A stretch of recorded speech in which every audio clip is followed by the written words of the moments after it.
সম্মানিত আমিরে জামাত ডাক্তার শফিকুর রহমানের অফিসিয়াল টুইটার অ্যাকাউন্ট গত 31 তারিখ বিকেল বেলায় হ্যাক হয়েছিল এবং সেখানে পোস্ট হয়েছিল, সেটা আমরা আমাদের জায়গা থেকে আমরা সলভ করার চেষ্টা করেছিলাম। সেই বিষয়টা আপনাদের জানাচ্ছি।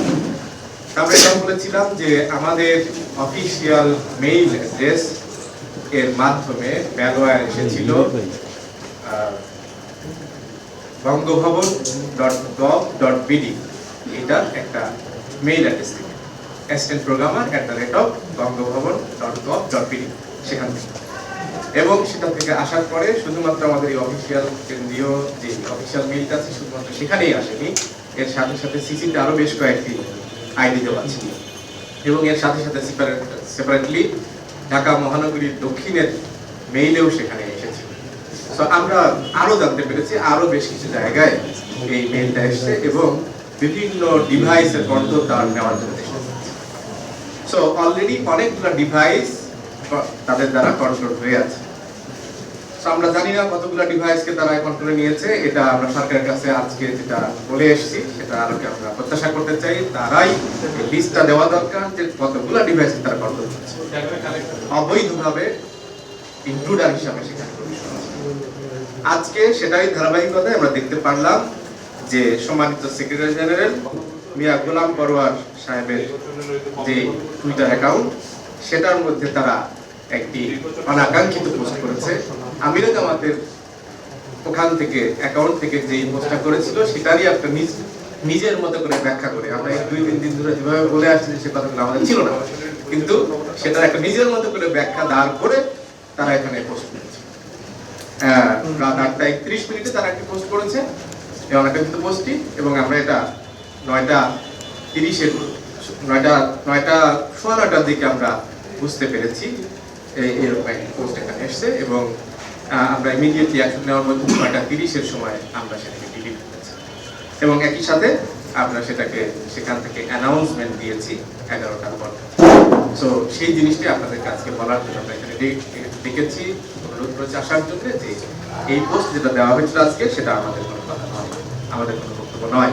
এটা হচ্ছে হ্যাকাররা আমাদের এই আগের দিনের মতোই একইভাবে এখানে তাদের নিজেদের কথা এখানে পেশ করেছে, এটা একটা সম্পূর্ণ অবৈধ কাজ করেছে, সেটা বলার জন্য আপনাদের।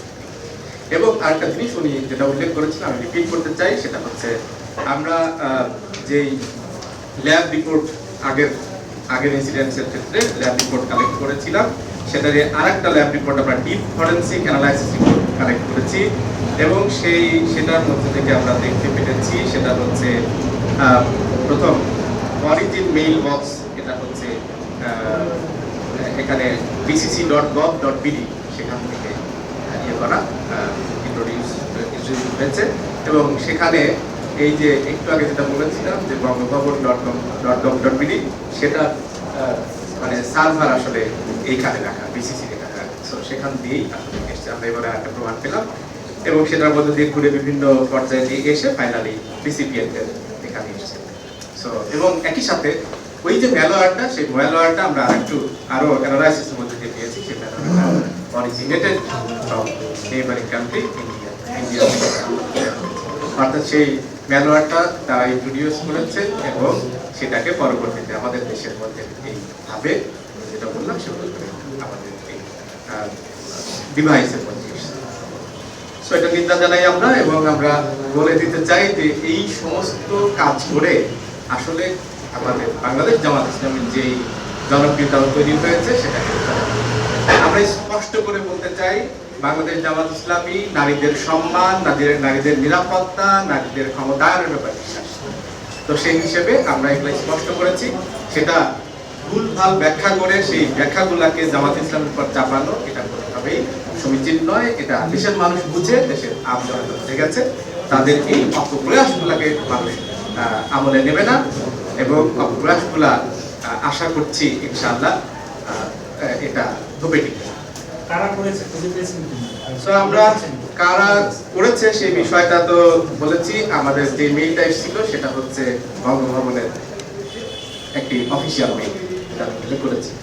সো সেইটার ব্যাপারে তদন্ত করার জন্য তারা আমাদেরকে কথা দিয়েছেন যে তদন্ত তারা জানার পরপরই শুরু করেছেন, সেটা তারা তদবির করবেন এবং আমরা অনুরোধ করে এসেছি আজকে, সেটা হচ্ছে দাবি করে এসেছি, আহ্বান করে এসেছি, সেটা হচ্ছে আগামী 24 ঘন্টা অর্থাৎ সন্ধ্যাবেলায় আমরা দেখা করছি, তখন থেকে 24 ঘন্টার মধ্যে তাদেরকে এটা পাবলিশ করতে হবে বা আমাদেরকে জানাতে হবে যে কোন পর্যায়ে করতে হবে।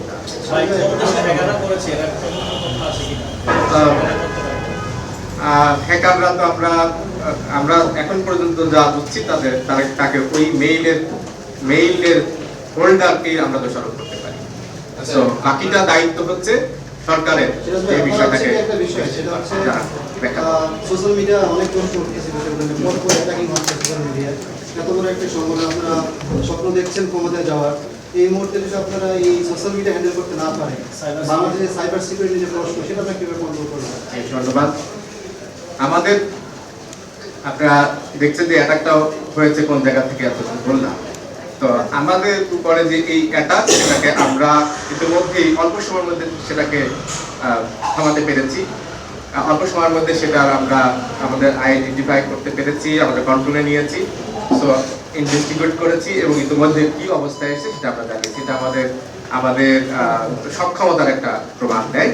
একই সাথে এই যে সরকারি জায়গায় বসে যারা এই কাজগুলা করছেন, তারা হচ্ছে এই অন্যায়টা করছেন। আমরা সেই সরকার গঠন করতে চাই যেই সরকার গঠন করলে এই জাতীয় অন্যায় কার্যক্রম হবে না, সরকারি টাকা পয়সা দিয়ে চলা এই সমস্ত সিস্টেমের মাধ্যমে। তো আমরা আরেকটা জিনিস আপনি জানেন, সেটা হচ্ছে দলীয় অবস্থা এবং একটি সরকারের মেকানিজম, দুটোর মধ্যে আকাশ পাতাল পার্থক্য। সো আমরা ইনশাআল্লাহ গভর্নমেন্টে গেলে আমরা সেই জায়গা থেকে অবশ্যই এই বিষয়টা নিশ্চিত করতে পারবো যে আমাদের এই সমস্ত মেকানিজম যেগুলো রয়েছে সেগুলোর সৎ ব্যবহার করা হবে, অসৎ উদ্দেশ্যে কোনো রকম ব্যবহার করা হবে না।